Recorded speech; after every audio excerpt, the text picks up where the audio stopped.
And we're live. What up, guys? Hey, John Sanders here with you on Friday afternoon. All right, Friday early evening, whatever. We have practice coming up here soon. Then we have games this weekend. Or actually, one game on Saturday. Then we have many games on Sunday. All right, what's up, Noah Masseth? If you're here, check it in the comment section so I can know that you're here. Let me change this around here real quick. Let me see. Got to fixate this right there. There we go. All right. We have those highlight videos that start our show, and I'm always looking through them whenever the show starts, and it's hilarious sometimes because I will get perturbed about people doing the drills wrong, even though it was like 6 months ago. All right, I'll see it in a highlight video, and I'll be like, dude, do it correctly. And hopefully you guys can see that stuff. But the weird part is you can probably see it if you looked at a videotape of it. The best players can see it as they're doing it. All right, whether they are doing it correctly or incorrectly, they see it as they're doing it, and they're also able to correct themselves live. Like, as they do it, they sense that they did it wrong, and they understand that, and it's not like your finger was off by this much. It's like if I told you to extend both arms. You shot the shot, and then you just went like this. Don't look at me and be like, did I raise my arm up? Because if you slow-mo that and you ask the same question, and you're like, am I raising my arm up? Am I raising both arms up, coach? Coach, excuse me, coach. Are both of my arms raised? And I'm like, what do you think? Because if you don't know that, there's not much that I can do for you. If you don't know whether you have two arms up or one arm up, you've got issues, in my opinion. But I know what's going on in your mind. You're thinking of so many things that, like, you don't have time to, like, take care of these, like, seemingly simple things that I see. All right? So try your best to do what great players do, and great players notice those small things. All right? What's up, Connor Rush? And what up, Teo? And one thing that I've noticed, the one thing that I noticed today, it was Rohit in the video. All right? He was running, and this is like months ago, so maybe he's cured it, but I don't know if he has. All right? Because Rohit does it, Aiden does it, Connor does it, and who else does this thing? Wait, there's a few kids. Oh man, there's one young kid that does it. Which kid was it? I can't think right now. But it's like a 5th grader. He does it. And I think those are the only people in our entire program that do this. But when they run, they will run with their hands by their side, like this. And they won't run by using their arms. And when you do that, I don't know what it does, like, physically. Like, I'm thinking, okay, like, if I had to just throw some stuff out there, again, because this is not my point, but if I had to throw things out there, you're not like a locomotive. So you're probably not running as fast as you should, because this probably drives more strength into your legs. I don't know if that's true or not, but possibly. When you're running like this, your hands are up, so you're much more likely to react to the ball, so you can get rebounds and loose balls and deflections. Possibly. I don't know if that's true either. Sounds right, but I'm not sure. What I know for certain, however, is that when you run like this, and I'm not trying to make fun, but it is funny. When you run like that, or you do anything like this, like let's say that you shot the ball like this, I don't care if you're the fastest or if this shot goes in every single time, it looks funny. And people will react differently to you as a coach, as a recruiter, as a teammate. You will get less opportunities. I'm not saying that you have to like copy off everything. You can't have like your own unique spin on things, but like Sean Smith, he'll be there tonight for the workout. He shoots kind of funny. Not as funny as my shot, but he shoots kind of funny. It's like up there, it's different, but he brings the shot up because he lights it up, but it goes in all the time. And people give him a chance. But I assure you, let's say no one ever saw him shoot ever, and he shot that shot and he happened to go 0 for 6, he might get pulled and told to never shoot again. Whereas a person like Klay Thompson, who shoots like picture perfectly, he can go 0 for 7. They'll be like, keep trying, kid. All right? So you'll get more of a chance if you do things the proper way. So like try to fix those things. But on top of that, if you do things improperly, there's a reason why the good shooters do it a certain way, or the people that sprint do it the correct way. All right? I was watching Jesse Owens sprint, and that video that I made about the GOAT, and it was Jesse Owens sprinting, winning the race, and then there was Usain Bolt winning his race probably like 60 years later or whatever it was. The difference between those were striking. All the runners back in 1936 or whatever it was, they were running like straight up, like this.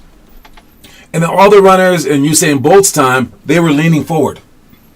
And I'm sure that just like we've just learned things about running, and we've learned them through trial and error. We've learned them through like science. All right, we've learned it by just looking at the guy who's faster than the other guy.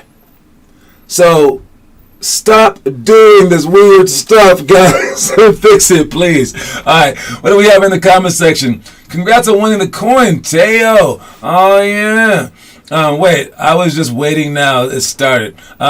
What up, Kieran and Declan Louth? Run like a penguin. Yes, indeed. Does he shoot like a bird, like Larry Bird? You want to shoot like Larry Bird? Of course you do. All right. Let's begin our show with the quote of the day. What are we talking about today? All right, we got almost like a bird. All right, fly fearlessly.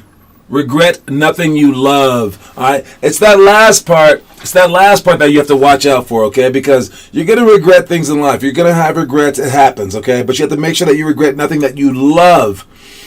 All right, and then flying fearlessly, we all understand that. We all know what that means. It's hard to do, but we got to do it, right? We got to go out there and not just try to walk fearlessly or like crawl fearlessly or run fearlessly, but fly fearlessly, even though we are not capable of flying, okay? And the times when we're not capable of flying, then that's not a great thing, okay? Where like you're stuck in this position where you cannot do certain things. My mom's calling me. Let's find out. Oh no, let me see. I was gonna answer it and put her on the spot for calling me during the show. Maybe she has some updates for Jam basketball. I don't know. If she calls back, I'll put her on the show. That's why you know never to call me during the show. I will call you out. All right, but yes. Fly fearlessly, regret nothing you love. If you can't possibly have regrets, really. I don't think that is possible. If you go out there and you honestly strive for your goals, and if you honestly give the effort, I don't think that regret lives in that place. If you go out there and you're like, I'm going to shoot 500 shots a day, I'm going to do exactly whatever this stupid book says, I'm gonna like play against the best players and do all that stuff, I don't think you will regret that. And there's a saying by Henry Ford that goes, no one who has ever given their best has regretted it. I think that this comes in that same vein, where if you can fly fearlessly, like truly try to fly, like not for reals fly, but maybe fly in basketball, I dunk that thing. But if you truly try to like reach for the stars and like go for the NBA, like for reals, go for it, right? And you regret, then you will regret nothing. All right, but another way to look at this is, even if you do have regrets, don't have regrets about anything that you love. If you went for it because you had a passion for it, and like you failed along the way, and you have like maybe a right to regret that because it didn't lead your life to where you wanted it to lead in a wasted time or whatever, don't regret that because you truly went after your passion. So I would say treat yourself like you would treat your own son or daughter. If they went after their passion and failed, what would you tell them? And I'm pretty sure that you would tell them like, dude, you did well by yourself. This is good. So treat yourself with that same level of respect. All right? If you're going after something that you love and you tried to fly and you fail, don't regret it. All right? So this quote could be seen two different ways. All right? It could be seen as like, don't you dare regret anything that you love. But also, like, if you love it, you won't have any regrets. All right. Anyways, so that's the quote of the day. Fly fearlessly. Regret nothing you love. All right. Next thing up, what we got here? I can't come to practice. You're sick. You're sick still. Come on, dude. Get unsick. Hurry up. Can I have time to talk to the group about Teo winning my challenge of posting the most homework? He didn't beat me though. I would have given him 2. I like it. All right. Well, you can talk to them before practice starts. Anytime before practice starts, you can talk to them, or talk to them after practice. All right, just bring them in. Have a strong voice. Okay. All right. Itinerary. What are we doing today? We have a fairly hard workout today. I feel sorry for the other places. Like we aren't having the workout at the Aurora Centennial location today. We are having it in Denver, and we will have it in Broomfield. Okay, I think we are up to like about 7 people for the Denver location because of that change. All right, so we will have more than normal people there. So hopefully Mo can take care of that. All right. What we're doing today is 3, 4, 5, 4, 3, 2, 1 run. For this drill, you're gonna shoot.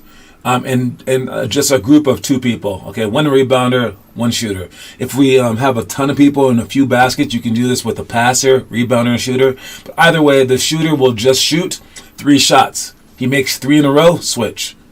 That's it. And then you switch to the next person. And then after it comes to that person's turn again, you switch from the corner to the wing, to the top, to the wing, to the corner. And just do 5 spots. But it's not that easy if you miss. Because if you don't hit 3 in a row and you miss any of those shots, you have to stop, start over at 0, and try to make 4 in a row. If you don't make 4 in a row, you stop, start over, and try to make 5 in a row. Then you stop again, try to make 4 in a row, then 3 in a row, then 2 in a row.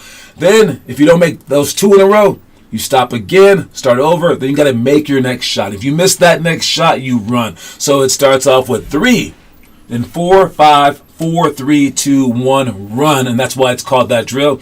All right, and again, you're shooting quickly, just trying to get the shots up. So every shot is kind of like a pressure-filled shot. And you got to just make yours in a row.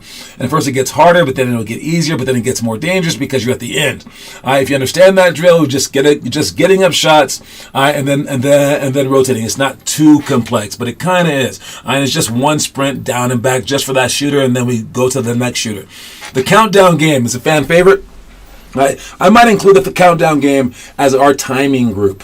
Okay, I'm going to have 2 groups actually do the countdown game. Whenever your group gets to that basket, you are on your new number, and you tell the other team what number that you're on.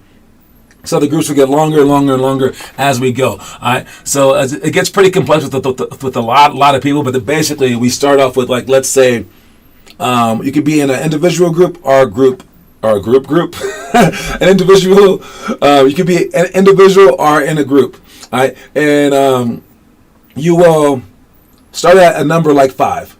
And we're going to say, on your mark, it's set, go. And we say, go, you yell 5. And then as soon as you shoot it, and you're going to keep shooting it from the elbow. As soon as you make it, you yell 4. If you make it again, you yell 3, then 2, then 1. And if you make the next one before anyone else says it, you yell 0. You're 0. I won. Yeah. And then you go, all right. I'm on 6 now because my number goes up, but all your numbers stay the same because I won. All right. And every time that you win, your number goes up. So eventually, the game's very, very even. Whereas a player who never made any shots, never won any games, he's still at 5, whereas the rest of you guys are at 15 or 20. So now his chances to win have increased. So by the end, it's a very, very competitive game, and everyone loves the game. So understand that's the countdown game. You can play it in a group or as an individual. All right, we will be doing it in a group today. All right, for people who don't know how, Coach, should I post a video showing how to post? Do it. That'll be fun. Post a video on how to post. I like that. If you do that, I might make it one of our central videos. I might have to redo it to make it look really nice and add some music to it because that's what I do. But I like that. Man. No one's ever thought of that. I don't think so. We have videos on how to book, videos on how to sign up. But we have no videos on that yet. All right. Thank you so much, Dale. Do it. I dare you. All right. Then we have one-on-one sprint where you're going full court from half court, sprinting as fast as you can, and you're just trying to score. As hard as this is offensively, It's actually pretty impossible to do it defensively.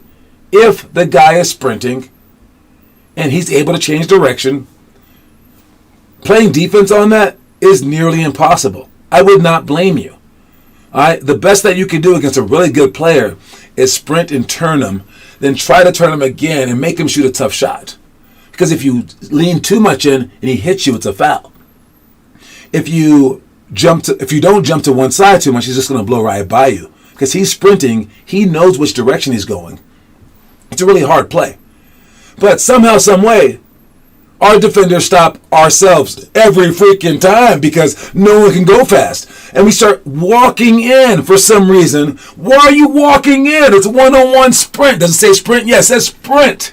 All right, like Usain Bolt sprint. Not like Jesse Owens and those guys standing up straight sprinting. All right, and use your arms. All right, but yes, dribble the ball as fast as you can. You want to sprint in. And the reason that you're not making it is because you're bad at running with the ball.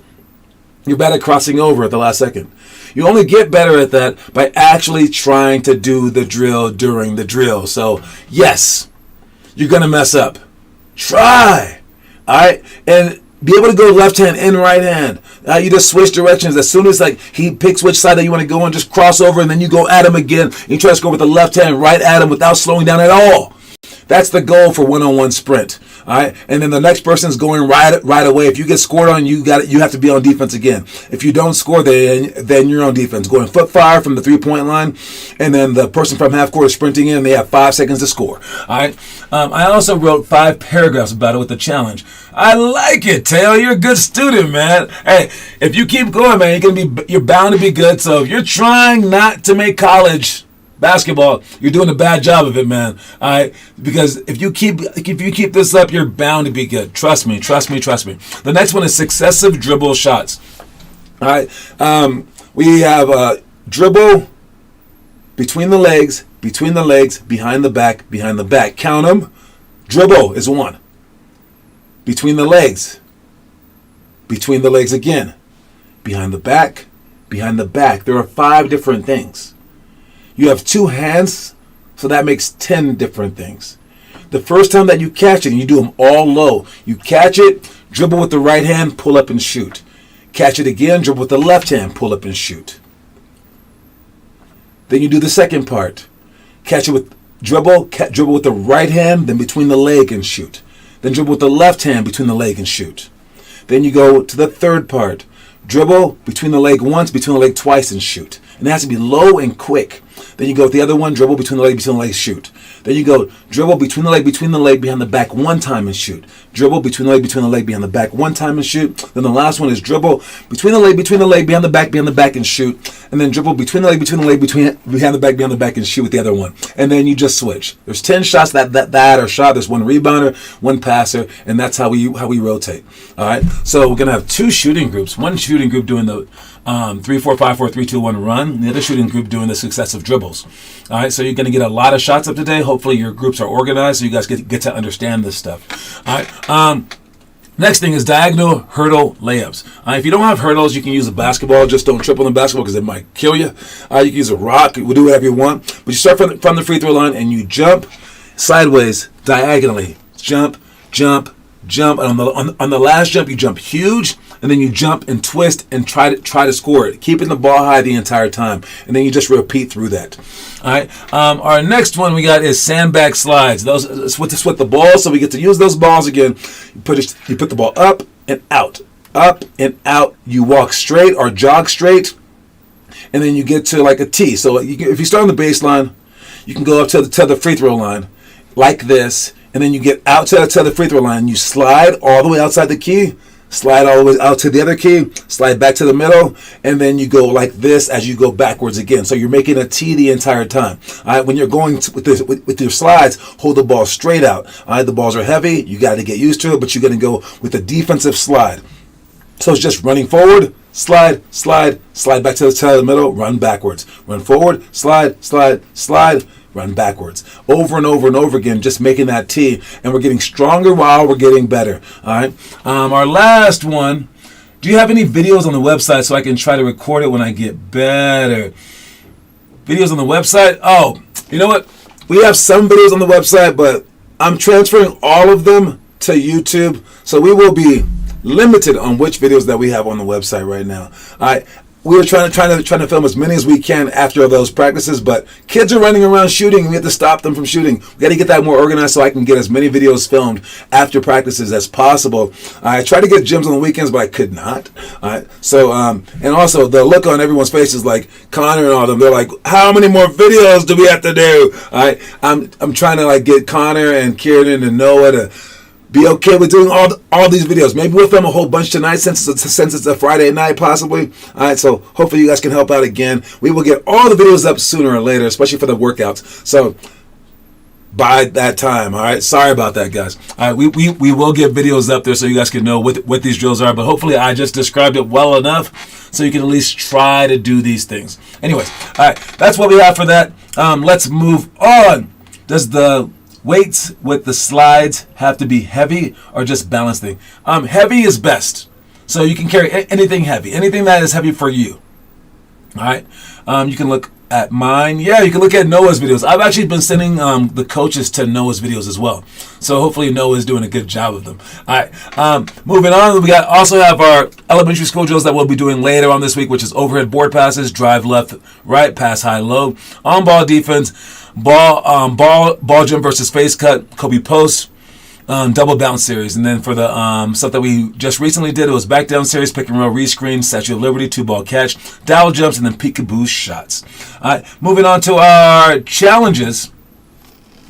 All right, all the challenges listed. Okay, I'm just going to list all the challenges and then talk about all the movies. Okay, all right. So our challenges for this month. Again, if you're a first grader, do something with the basketball, anything you'd like. That's a good challenge, man. So if you're a first grader out there, that's what you're supposed to be doing. Second graders, day 2 of the 2-minute 2-ball dribbling challenge. Third graders, trick shots. Fourth graders, our homework assignment, which is the Nash drill. What? Oh, we're on Nash drill month coming up here soon. That's nice. Fifth graders, day 2 of the John Stockton Hall of Fame workout. Sixth grade, day 32 of the Pio Brajovanier challenge. Seventh grade, doing month 1 of 10 of the Chastain challenge. 8th grade, day 2 of the homework assignment, which is the Nash drill. 9th grade, day 2 of the dribbling dojo. 10th grade, day 4 of 4-week pick and roll challenge. For today, watch the video for the drive to shot strategy. 11th grade, day 2 of the homework assignment, which is the Nash drill. 12th grade, continue with day 2 of the 10-minute drill, a time workout comprised of 15 drills designed to test your overall ability in various ways. All right, use big rocks. You could do that. All right, and for the movies, again, I would say the best movie. So, first grade is the Pistol, the Birth of a Legend. Second grade, Rebound with Martin. You're supposed to watch that for this month. Third graders, $1 Million Arm. Fourth graders, Rocky 3. Fifth graders, Remember the Titans. Sixth graders, Seabiscuit. Seventh graders, The Replacements. Eighth graders, Mr. 3000. Ninth graders, The Legend of Bagger Vance. 10th graders, Raging Bull. 11th graders, Rebound, The Legend of Earl the Goat Manigoat. I like how we have The Birth of a Legend, The Legend of Earl the Goat Manigoat, and Rebound with Martin. We have like everything's kind of matching up this month. And then for 12th grade, it's Sunset Park. Now, as I always do, the funniest movie for this month, if you're looking for a really funny movie, out of all these movies, the funniest movie is, by far and away, the funniest movie is The Replacements. That's the 7th grade movie of the month. That's the funniest movie on the list. Trust me, this movie with Keanu Reeves and a whole bunch of dudes, their characters, it's hilarious. It's for 7th graders, but you can ask your parents. That is the funniest movie for this month. My favorite movie on this list would have to be, I'm going to go with Rebound. No. The Legend of Bagger Vance. It's between those two. Either Rebound or The Legend of Bagger Vance. But I like the one that had the most impact on me as a kid growing up was the Rebound, The Legend of Earl the Goat Manigault. That was probably my favorite movie on this list. All right, the best movie on this list Pretty easy one, yeah. The best movie on this list is Remember the Titans. Remember the Titans is the fifth grade movie. It's a fantastic movie. So those are your winners for the month. If you guys watch one of those movies, please do a movie report posted online so you can get some extra points. Anyways, watch our story of the day. Then we come back with trivia. What else do we have? Homework, story, pay the bills, trivia, news, etc. All right, watch the story of the day, you guys. We'll talk about it in a second. Peace. Within just a 5-minute stretch of a game, players are more focused and exhausted than in any 1 hour of practice. Herein lies the shortcut to greatness. The greatest become the greatest by not differentiating between practices and games. Players should put as much effort into a simple drill as they put into the last minute of a championship game.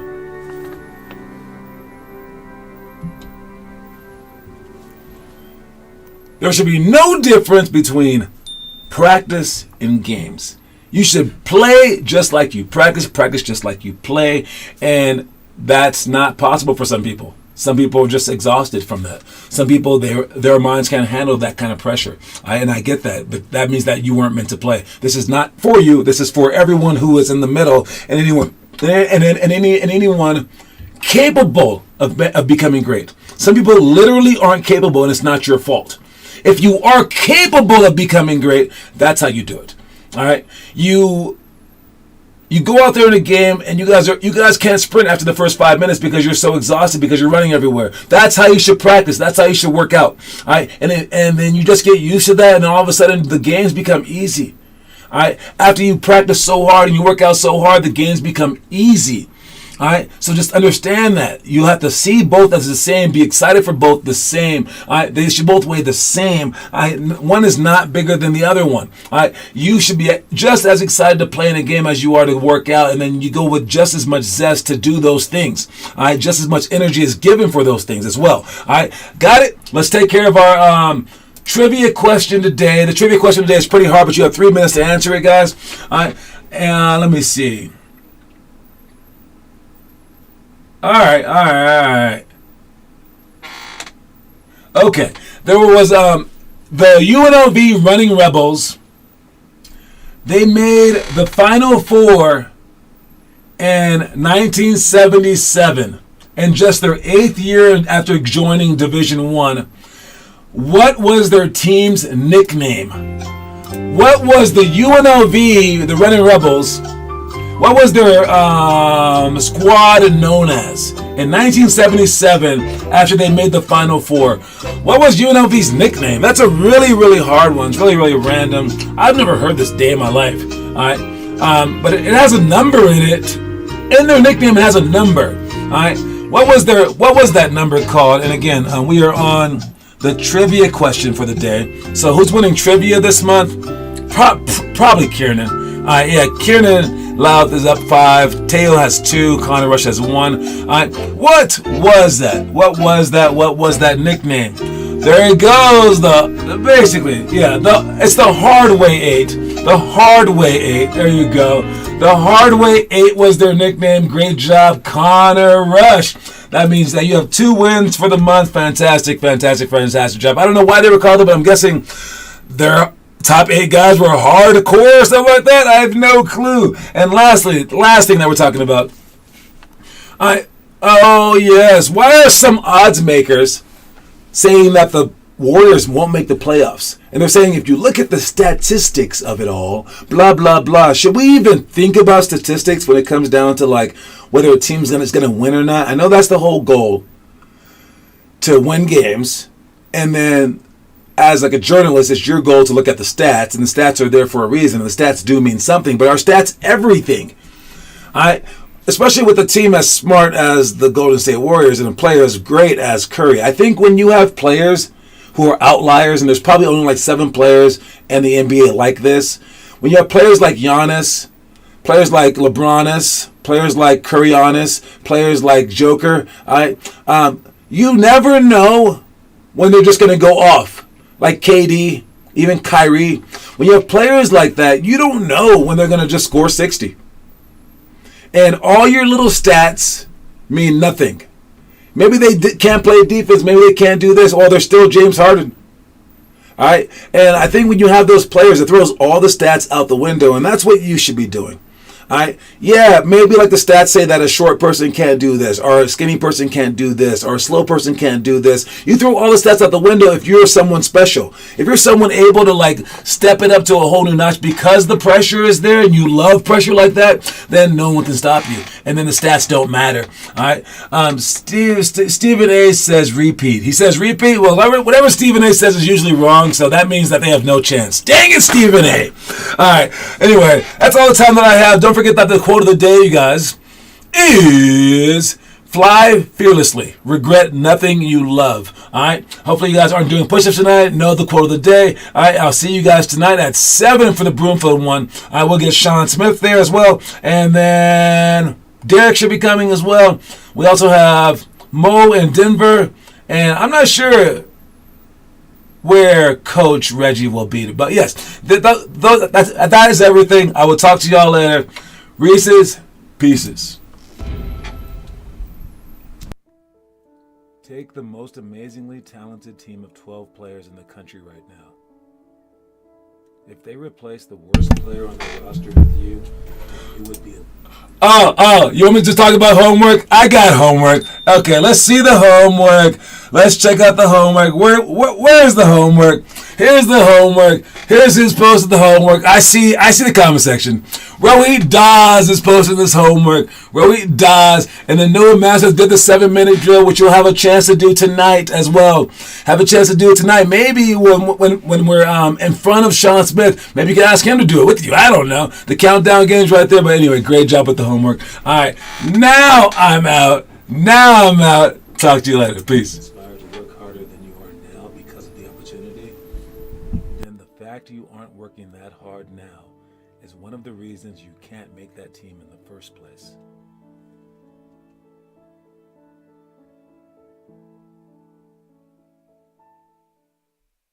There are 5 levels of inspiration. Those on the 5th and lowest level aren't able to be inspired. Those on the 4th level are inspired by negative. The 3rd level is for those inspired by positive. Those on the 2nd level, however, inspire themselves. But those on the 1st level inspire others. We must strive towards the top level.